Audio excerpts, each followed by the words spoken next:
Bonjour, c'est Erstine encore. Nous sommes le 16 septembre 2019. Alors, je viens sonner la trompette aujourd'hui encore et je viens vraiment nous encourager à demeurer ferme dans le Seigneur. Je suis vraiment reconnaissante à notre Seigneur parce que aujourd'hui je peux venir apporter cet enseignement. Alors, je suis dans une période où je cherche un peu un certain équilibre. Alors, il y a quelque chose de nouveau dans ma vie et ce qui fait que je n'ai pas encore trouvé le juste milieu pour pouvoir fonctionner, en tout cas normalement comme j'avais l'habitude de le faire, c'est-à-dire une vidéo à chaque jour. Mais Dieu est tellement bon que cela va revenir. Amen. Alors, je bénis le Seigneur parce que pour cette grâce-là qu'il me donne, chaque jour est grâce devant Dieu. Amen. Alors quand Dieu nous donne de pouvoir ouvrir la bouche et de proclamer sa parole, on doit lui rendre grâce parce que chaque jour est une bénédiction de l'Éternel. Alors que son glorieux nom soit béni. Alors aujourd'hui je viens continuer dans la même lancée, je viens parler de le Fils de l'homme viendra à l'heure où vous n'y pensez pas. La suite. Alors on en a déjà parlé dans une vidéo et le Seigneur me donne encore aujourd'hui de venir encore parler du même thème. Alors on va mettre l'accent sur la venue du Fils de l'homme. Alors, penser d'abord, le verbe penser, la signification c'est une façon de juger, de raisonner, de réfléchir, d'exercer une activité cérébrale. Pardon, pardon, voilà. Alors, quand tu penses, alors tu le conçois en fonction des schémas que tu as dans ton esprit, les schémas que tu as dans ta tête. Alors, un enfant, par exemple, de 10 ans ne va pas penser comme un garçon de 16 ans. Celui de 16 ans aura une pensée plus développée à cause des choses qu'il a acquises à l'école. Alors, un enfant de 4 ans, évidemment, va encore moins penser qu'un enfant de 10 ans parce que ça fait partie. Et petit à petit, plus on a un bagage intellectuel, plus on a plusieurs schémas dans notre ordinateur cérébral et on peut agencer différents plans dans notre tête. Et le Seigneur nous dit donc que le Fils de l'homme viendra à l'heure où vous n'y penserez pas. Et qu'est-ce qu'il est en train de nous dire ici? Il est en train de nous dire que quand Jésus-Christ viendra, ce sera une période telle que toi, avec la pensée que Dieu t'a donnée, la pensée naturelle, tu ne peux pas agencer les différents schémas dans ta tête et dire que Jésus-Christ va venir tel jour, il va venir à telle période, tu ne peux pas. Or, il n'y a que ceux-là qui marchent par l'Esprit qui sauront quand le Seigneur viendra, parce que Dieu leur communiquera sa pensée. Alors, il est donc important que nous puissions veiller, c'est ça qu'il a dit. Il dit veillez parce que le Fils de l'homme va venir à un moment où vous ne vous y attendez pas. Alors, dans la première vidéo, j'ai parlé de Luc. Alors, dans celle-ci, je veux parler de Matthieu 24, le verset 43 à 45. J'aimerais ça qu'on lise. Et on va s'arrêter sur le verbe venir. Le Fils de l'homme va venir, on va s'arrêter là-dessus et on va essayer de voir qu'est-ce que le dictionnaire a à nous dire sur le mot venir. Voilà, Matthieu 24, le verset 43 à 45. Je vais lire. Sachez-le bien, si le maître de la maison savait à quelle heure, à quelle veille de la nuit le voleur doit venir, il veillerait et ne laisserait pas percer sa maison. C'est pourquoi vous aussi, tenez-vous prêts, car le Fils de l'homme viendra à l'heure où vous n'y penserez pas. Quel est donc le serviteur fidèle et prudent que son maître a établi sur ses gens pour leur donner la nourriture au temps convenable? Heureux ce serviteur que son maître, à son arrivée, trouvera faisant ainsi. Je vous le dis en vérité, il l'établira sur tous ses biens. Amen. J'aimerais aussi qu'on lise Luc 12, le verset 39, on l'a déjà lu dans la vidéo de la fois dernière, ce qui parle toujours du même thème. Alors, Luc 12, le verset 39. On va lire. Ça dit ceci. Excusez-moi. Sachez-le bien, si le maître de la maison savait à quelle heure le voleur doit venir, il veillerait et ne laisserait pas percer sa maison. Vous aussi, tenez-vous prêts, car le Fils de l'homme viendra à l'heure où vous n'y penserez pas. Alors l'accent est mis sur la pensée de l'humain. Le Fils de l'homme viendra à l'heure où toi et moi, on n'y pensera pas. Alors que les êtres humains aiment établir, projeter des dates et tout, la Bible nous dit clairement, à un moment où on n'y pensera pas, le Fils de l'homme, il va venir à ce temps-là. Question de dire que ta pensée humaine ne peut pas cerner quand le Père viendra. Seule la pensée du Père, la pensée divine, peut connecter aux choses de Dieu. Alors il est donc important que tu puisses veiller, c'est ça que Jésus-Christ dit. Il dit, vous aussi, Luc 12, le verset 40, tenez-vous prêts, car quand le Fils de l'homme viendra à l'heure où vous n'y penserez pas. Alors, Pierre lui dit, Seigneur, est-ce à nous ou à tous que tu adresses cette parabole? Et le Seigneur dit, quel est donc l'économe fidèle et prudent que le maître établira sur ses gens pour leur donner la nourriture au temps convenable? Heureux ce serviteur que son maître à son arrivée trouvera faisant ainsi. Je vous le dis en vérité, il l'établira sur tous ses biens. Donc, il est important que nous puissions veiller. Et on connaît ce verset-là, on a longtemps commenté là-dessus. Luc 21, alors le verset 34 nous dit, prenez garde à vous-même, de crainte que vos cœurs ne s'apesantissent par les excès de manger et de boire, et par les soucis de la vie, et que ce jour ne vienne sur vous à l'improviste, car il viendra comme un filet sur tout ce qui habite sur la face de toute la terre. Veillez donc et priez en tout temps, afin que vous ayez la force d'échapper à toutes ces choses qui arriveront et de paraître debout devant le Fils de l'homme. Paraître debout, c'est-à-dire se tenir sans avoir honte devant le Fils de l'homme. Alors, qu'est-ce que la Bible nous dit de la pensée? Alors, nous avons donné l'exemple, nous avons défini qu'est-ce que ça veut dire penser, c'est-à-dire c'est juger, c'est exercer une activité cérébrale, c'est raisonner, c'est réfléchir. C'est réfléchir selon nos capacités. Mais 1 Corinthiens 2, le verset 15 à 16, nous donne une information très très importante pour nous les enfants de Dieu. 1 Corinthiens 2, le verset 15 à 16. 1 Corinthiens 2, le verset 15 à 16.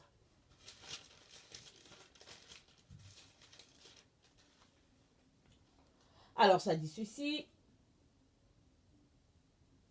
Mais l'homme animal, j'ai lu le verset 14, mais l'homme animal ne reçoit pas les choses de l'Esprit de Dieu, car elles sont une folie pour lui, et il ne peut pas les connaître, parce que c'est spirituellement qu'on en juge.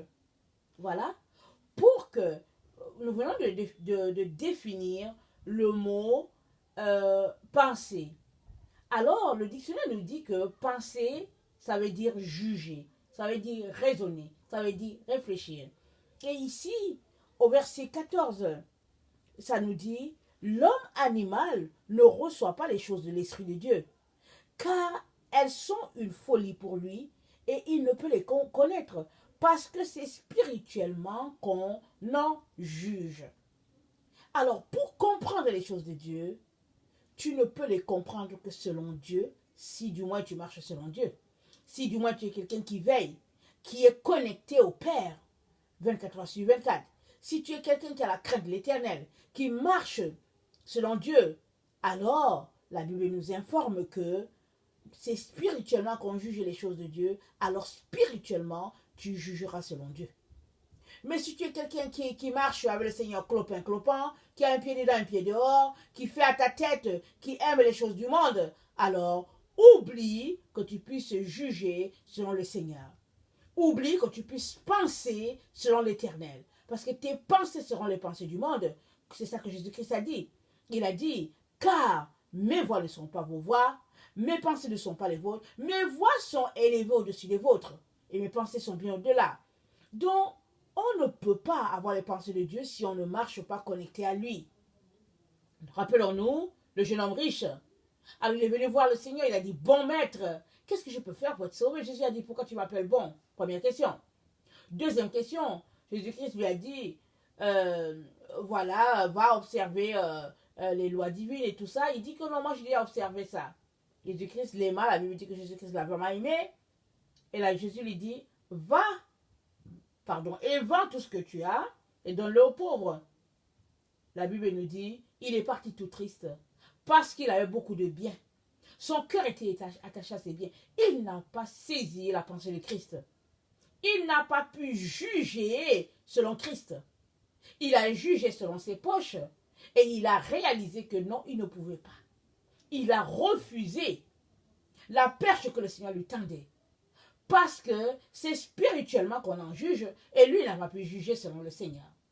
Toi qui m'écoutes, comment juges-tu? Juges-tu selon le monde, selon tes poches, selon tes diplômes, selon ta position sociale, tes voitures, ta maison? Comment juges-tu?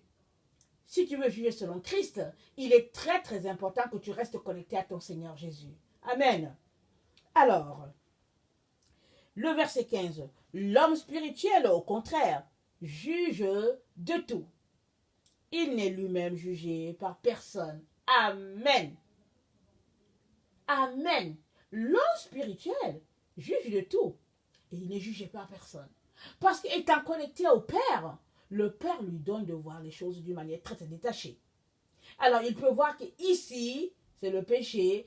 Ici, c'est la gloire de Dieu. Et lui-même, il n'y a personne qui le juge. Parce que les gens vont juste lui lancer de la saleté par des paroles méchantes et tout. Mais ils ne peuvent pas le juger parce que le Père le déclare pur. Amen. L'homme spirituel marche selon Dieu. Il a une vie qui est agréable à l'Éternel.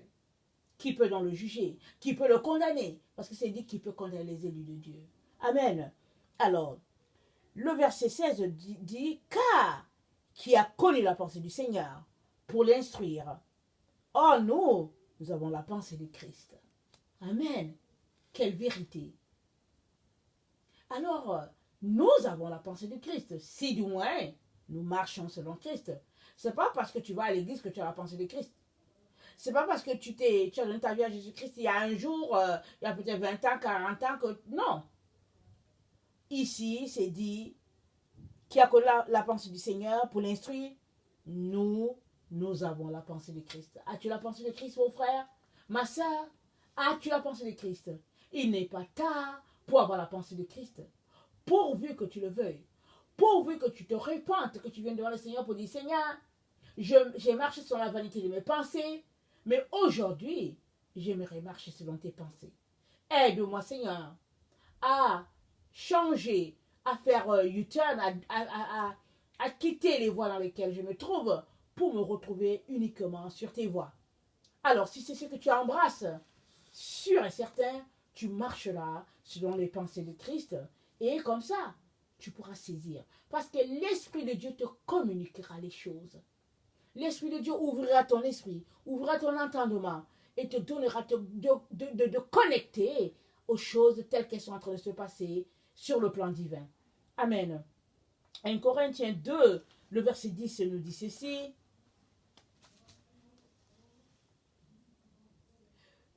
Dieu nous les a révélés par l'Esprit, car l'Esprit sont de tout, même les profondeurs de Dieu. Voilà, l'Esprit de Dieu sont de tout, même les profondeurs de Dieu. Alors, si tu es agréable au Seigneur, l'Esprit de Dieu qui est en toi va te révéler les choses de Dieu. Parce que c'est le travail de l'Esprit de Dieu. Jésus a dit quoi? Il dit, je vous donnerai notre consolateur. Et quand il viendra, Il vous révélera toutes choses. C'est ça qu'il a dit dans Jean à ses disciples. Quand les disciples étaient tristes, ils ne comprenaient pas que le Christ devait mourir. Jésus était en train de les consoler, il les exhortait. Il dit, je vous donnerai un autre consolateur.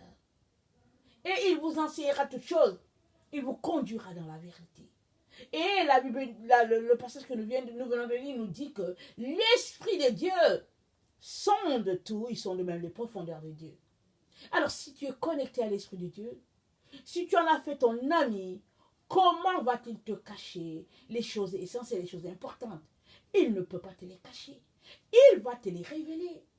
Il est donc important, mon frère, ma soeur, que tu sortes des mensonges dans lesquels l'ennemi a plongé plusieurs enfants de Dieu et que tu connectes parfaitement au Seigneur, rejetant toutes les souillures de ce monde, te tournant uniquement vers Christ pour vivre selon lui. Pas grave si les gens se moquent de toi, pas grave si tu t'étiquettes, pas grave s'ils se détournent de toi et vu que tu as perdu tous tes amis, pas grave. C'est la preuve que tu marches avec Jésus. C'est la preuve que le Seigneur approuve tes voies. C'est pourquoi tous les autres t'ont quitté. C'est comme ça que ça marche. Si les gens t'aiment, si tout le monde t'aime, tu devrais commencer à pleurer. Parce que tu n'es pas avec Jésus. Je suis désolée de te le dire. Une fois que tu embrasses la voix de Jésus, tu perds tous tes amis. Ils s'asseyent, ils font de toi tout un cas, ils racontent toutes sortes d'histoires, mais toi tu dois taper les battre les mains, te réjouir. Parce que alors, tu es en train de marcher selon le Seigneur. Amen. Le Seigneur dit quoi? Il dit, réjouissez-vous si les gens se moquent de vous, s'ils disent de vous plein de choses. Il dit, réjouissez-vous. Parce que vous êtes avec le Seigneur. Amen. Alors, Jérémie 23, le verset 18, nous dit aussi quelque chose dans ce sens. Jérémie 23, le verset 18.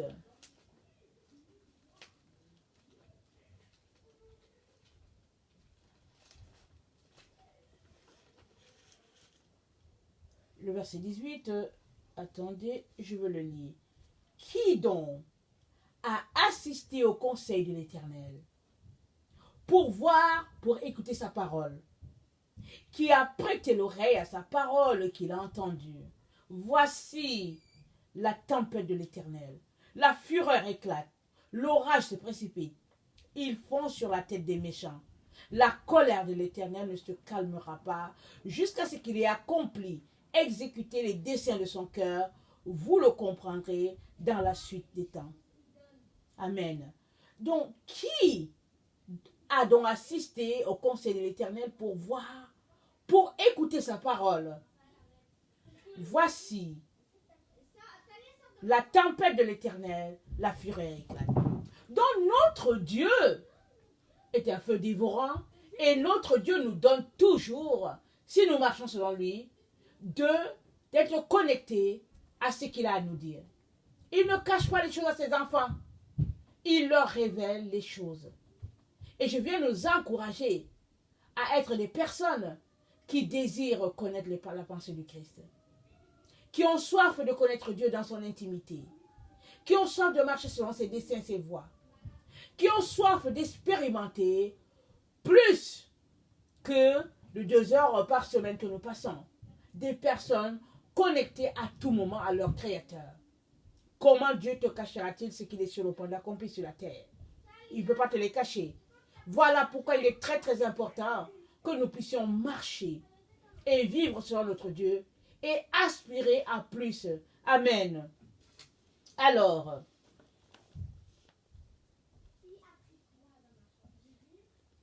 qu'est-ce que ça veut dire venir? Nous avons déjà parlé au début, nous sommes déjà rendus un peu très loin dans notre vidéo, mais c'est important que nous puissions savoir qu'est-ce que ça veut dire venir. C'est dit, le Fils de l'homme viendra à l'heure où vous n'y pensez pas. À l'heure où vous ne vous y attendez pas. Le Fils de l'homme viendra. Qu'est-ce que ça veut dire venir?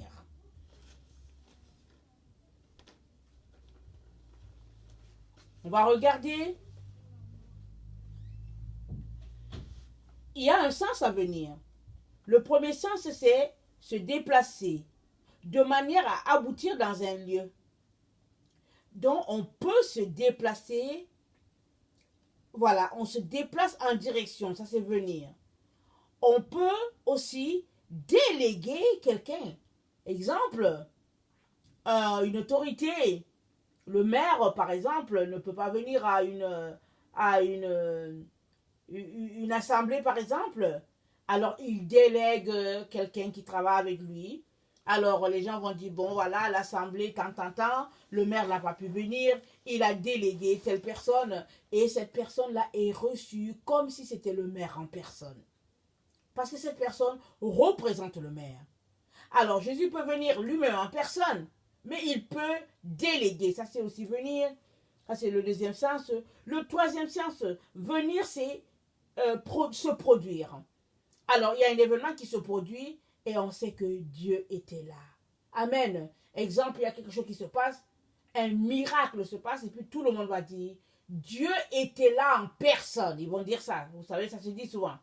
Les gens disent, waouh, tu as raté. Dieu était là en personne. On dit, ah bon, raconte. Alors on se met à raconter, les gens disent, ouais, c'est vrai que c'était Dieu en personne. Or, c'est pas Dieu qui est là, mais il a agi à travers quelqu'un et les gens ont pu voir que une telle puissance déployée, ça ne peut être que Dieu. Amen. Le quatrième sens, c'est apparaître. Alors, c'est apparaître. Alors, on dit Dieu était là, il a apparu. Et l'autre sens aussi, c'est provenir de. Provenir de quelque part. Alors, c'est venir. Alors, voilà tous ces sens-là où on peut retrouver Christ. Parce que c'est dit que le Fils de l'homme viendra à l'heure où on n'y pense pas. Jésus peut venir en personne, il peut déléguer. Alors, on va s'arrêter sur le mot déléguer. Ici, dans ce temps où nous nous trouvons, Jésus-Christ nous a informé que avant qu'il vienne, il va déléguer. C'est ça qu'il nous a dit. Alors, très souvent, on lit, on ne comprend pas. Mais si on continue de lire, on va réaliser que ici, Jésus-Christ est en train de nous parler de déléguer. Jésus-Christ va se faire représenter. Alors, regardons Apocalypse 7, le verset 3 à 4. Alors, Apocalypse 7, le verset 3 à 4 nous parle de Jésus-Christ. Mais Jésus-Christ délègue des personnes. Alors, je vais lire Apocalypse 7, le verset 3 à 4. Ne faites point, je vais commencer à lire au 2, excusez-moi. Et je vis un autre ange qui montait du côté du soleil levant et qui tenait le sceau de Dieu vivant. Il cria d'une voix forte aux 4 anges à qui il avait donné de faire du mal à la terre et à la mer, et il dit, ne faites point de mal à la terre, ni à la mer, ni aux arbres, jusqu'à ce que nous ayons marqué du sceau le front des serviteurs de notre Dieu. Jusqu'à ce que nous ayons marqué du sceau le front des serviteurs de notre Dieu. Verset 4. Et j'entendis le nombre de ceux qui avaient été marqués du sceau, 144 000, de toutes les tribus de fils d'Israël. Après cela, je regardais, et voici, il y avait une grande foule que personne ne pouvait compter, de toute nation, de toute tribu, de tout peuple et de toute langue, et ils se tenaient devant le trône et devant l'agneau, revêtus de robes blanches et de palmes dans leurs mains. Ils criaient d'une voix forte, et ils disaient, le salut à notre Dieu qui est assis sur le trône et à l'agneau. Ok, je vais m'arrêter là. Regardez, le verset 3 et 4 nous parle du sceau de Dieu sur le front de 144 000 personnes. Ces personnes-là ont été déléguées pour rassembler les personnes du verset 9. Alors, Jésus-Christ, la terre était mûre pour être détruite. C'est l'information que le Seigneur nous donne. Il dit, Apocalypse 6, à partir du verset 12, il dit,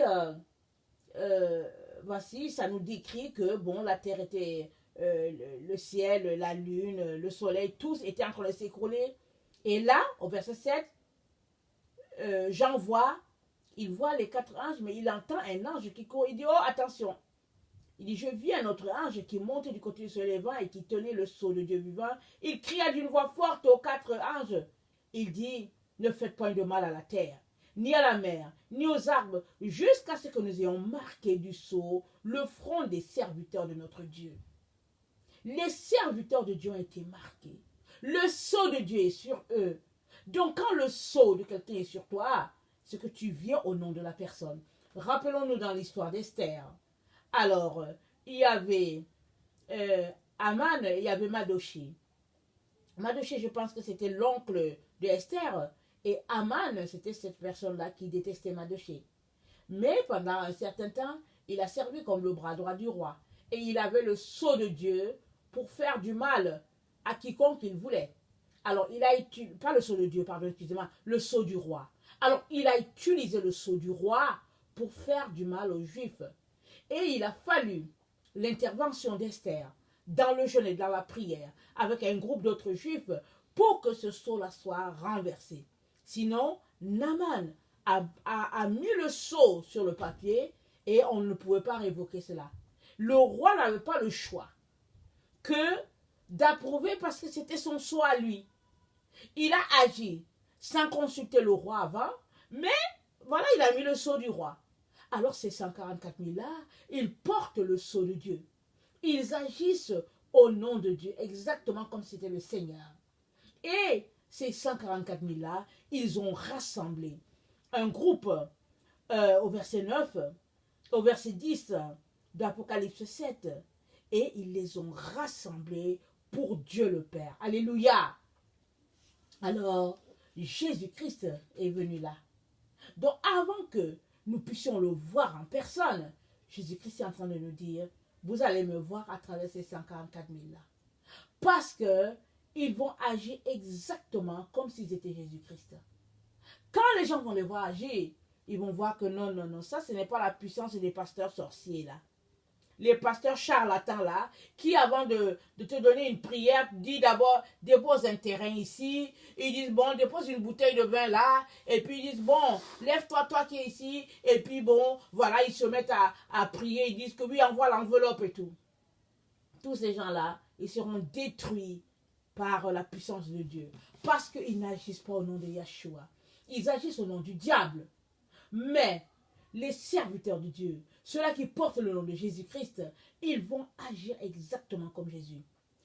La parole de Dieu est en train de nous dire, il y aura comme 144 000 Jésus-Christ sur la terre. Ils vont agir puissamment.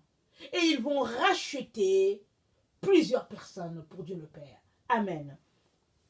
L'autre manière, et puis, excusez-moi, Apocalypse 14, le verset 1 à 5, nous donne aussi une information très, très importante. J'aimerais qu'on le lise. Alors, je regardais, voici, l'agneau se tenait sur la montagne de Sion, et avec lui 144 000 personnes, qui avaient son nom et le nom de son Père écrit sur leur front. Et j'ai entendu du ciel une voix comme un bruit de gros eaux, comme le bruit d'un grand tonnerre. Et la voix que j'entendis était comme celle des joueurs de harpe jouant leur harpe. Et ils chantent un cantique nouveau devant le trône et devant les 4 êtres vivants et les vieillards. Et personne ne pouvait apprendre le cantique si ce n'est les 144 000 qui avaient été rachetés de la terre. Ce sont ceux qui ne sont pas souillés avec les femmes, car ils sont vierges. Ils suivent l'agneau partout où il va. Ils ont été rachetés d'entre les hommes comme des promises pour Dieu et pour l'agneau. Et dans leur bouche, il ne s'est point trouvé de mensonge, car ils sont irrépréhensibles. Donc voilà, ils se sont tenus, on les a trouvés sur la montagne de Sion. Et nous savons tous que Sion est d'une importance capitale pour Dieu le Père. Et on les voit avec l'agneau tenu là. Ils ont travaillé pour Dieu le Père. Et nous sommes là après leur travail extraordinaire sur la terre. Après qu'ils aient racheté un bon groupe. Et ils sont là. Et après, on nous les présente. Et à la suite, on voit tous les jugements qui se sont établis sur la terre. Parce que, vraiment, Dieu a décidé finalement de sévir. Alors, donc voilà, et ça nous dit qu'ils sont un prémisse, comme des prémices pour Dieu et pour l'agneau. Ils ont été mis à part pour faire ce travail-là. Alors, dire que, quand Jésus-Christ dit que, attendez, il faut que je relise, quand il dit que le Fils de l'homme viendra à l'heure où vous n'y pensez pas, il est aussi en train de nous dire que sa venue, faut pas qu'on s'attende forcément à ce que sa venue soit comme on nous l'a toujours dit, que Jésus-Christ va venir dans les airs. Et puis bon, voilà. Il y a plusieurs qui se limitent à ça. Et ils ne voient pas l'autre aspect de venir. On a regardé dans le dictionnaire, venir. Alors, tu peux venir toi-même en personne, tu peux déléguer, tu peux te produire d'une façon extraordinaire, on voit que c'est ta marque. Et puis, on peut aussi voir le fait qu'il y a quelque chose qui provient de toi. On a vu les quatre sens. Mais ici, Jésus-Christ sera manifeste à travers 144 000 personnes. Il y a des gens qui ont analysé, qui ont dit que bon, les témoins de Jéhovah ont dit que bon, ce n'est que ces personnes-là qui seront sauvées. Et bon, voilà. Mais quand la Bible dit qu'ils sont irrépréhensibles et qu'ils sont vierges et qu'ils ne connaissent pas de femmes, Dieu est en train de parler de femmes spirituelles. Il est en train de parler de doctrine spirituelle. Il est en train de dire que ces gens-là, ils n'ont pas renié leur Dieu. Ils ne se sont pas tournés vers des dénominations, vers des sectes. Non, ils sont restés fidèles à la parole prêchée selon Dieu. Ce groupe-là, ils ont pris la Bible dans toute son entité. L'Ancien Testament comme le Nouveau. Ce groupe-là, ils ont vécu selon la loi de Moïse, mais aussi selon les évangiles de Jésus-Christ. Parce que Jésus est venu pour accomplir, non pour abolir. Alors si tu te réclames de Jésus, comment peux-tu bafouer l'Ancien Testament? Tu ne peux pas. Alors ce groupe-là, pour rien au monde, il ne bafoue l'Ancien Testament. Ils marchent comme leur Seigneur Yeshua a marché. Ce groupe-là rachètera une bonne partie de l'humanité. Alors, ne passe pas ton temps, ne te limite pas en te disant que tu attends de voir de tes yeux Jésus-Christ. Parce que tu peux passer à côté de ce groupe-là. Tu peux passer à côté d'une personne marquée et tu peux bafouer cette personne-là alors que cette personne-là a le sceau de Dieu sur elle et elle est appelée à te racheter toi. Je viens t'encourager à être sage. Je viens t'encourager à questionner Dieu, à lui demander qu'est-ce que tu es en train d'entendre en ce moment. Parce que les 144 000 sont déjà répandus sur la terre. Ils sont partout autour de toi. Ils sont marqués. Il y en a qui sont allés à l'école, qui savent lire et écrire. Il y en a qui ne sont pas aussi allés, qui marchent des kilomètres et des kilomètres, souvent même pieds nus, pour frapper aux portes et pour dire aux gens, Jésus-Christ arrive, mets ta vie en règle.